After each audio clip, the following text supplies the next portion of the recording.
செர்ஹியோ ராமோஸோட iconic 93-20 header, Cristiano ரொனால்டோட iconic celebration in that UCL final. ஒரே சிட்டியான ஸ்பெயினோட மட்ரிட்லேருந்து வந்தோம். ஏன் இந்த ரெண்டு டீமுக்குள்ளே எவ்வளோ ஃபியர்ஸான ரைவல்ரி? இந்த மட்ரிட் டெர்பிக்கு பின்னாடி இருக்கிற ஹிஸ்ட்ரி என்னங்கிறத பார்த்துடலாம் வாங்க.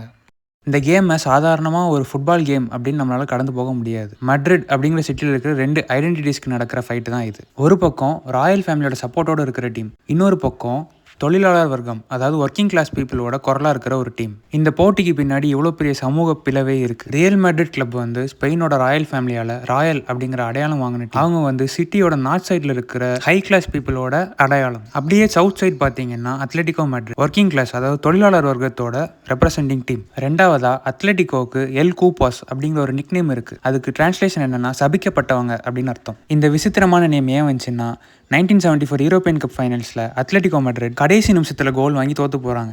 இதை பார்த்து அப்போ இருந்த அத்லெட்டிகோட பிரசிடென்ட் அவரே தான் இந்த நேம் வைக்கிறாரு. அவர் எதை நினச்சி இந்த நேம் வச்சாருன்னு தெரில. பட் இந்த நேம் வச்சதுனால என்னவோ சக்ஸஸை விட ஃபெயிலியரை கொண்டாடுற ஒரு கலாச்சாரத்தை உருவாக்கிடுச்சு. அவங்க சபிக்கப்பட்டது வந்து இப்போ வரைக்குமே தொடருது. 2014 அண்ட் 2014 UCL ஃபைனல்ஸ் பார்த்தீங்கன்னா கண்டிப்பாக உங்களுக்கு அந்த விஷயம் தெரிஞ்சிருக்கும். ரெண்டு ஃபைனல்ஸ்லேயுமே அவங்களோட ஆர்க் ரைவல்ஸ் பரம எதிரியான ரியல் மேட்ரிட் கிட்ட கடைசி வரைக்கும் கேமை கொண்டு போய் தோற்று போயிருப்பாங்க. இந்த பக்கம் ரியல் மேட்ரிட்ல ரொனால்டோ, செர்ஹியோ ராமோ அப்படி நிறைய ஸ்டார்ஸ் இருந்த ஒரு டீம். அவங்களுக்கு சக்ஸஸை தவிர வேறு எதுவுமே தெரியாது. இந்த பக்கம் அத்லெட்டிகோ, அவங்க கடைசி வரைக்குமே ஹார்ட் பிரேக்ஸோட தான் இருந்தாங்க. ஸோ இந்த மட்ரிட் டெர்பி அப்படின்றது வந்து சாதாரணமான ஒரு கேம் கிடையாது. சக்ஸஸுக்கும் ஹார்ட் பிரேக்ஸுக்கும் ஒரு சிட்டியோட ரெண்டு டிஃப்ரெண்ட் செட் ஆஃப் பீப்புளுக்கும் நடக்கிற ஒரு ஃபைட். இந்த ஃபைட்டுக்கு முடிவு தெரியுமான்னு கேட்டிங்கன்னா கண்டிப்பாக இல்லை.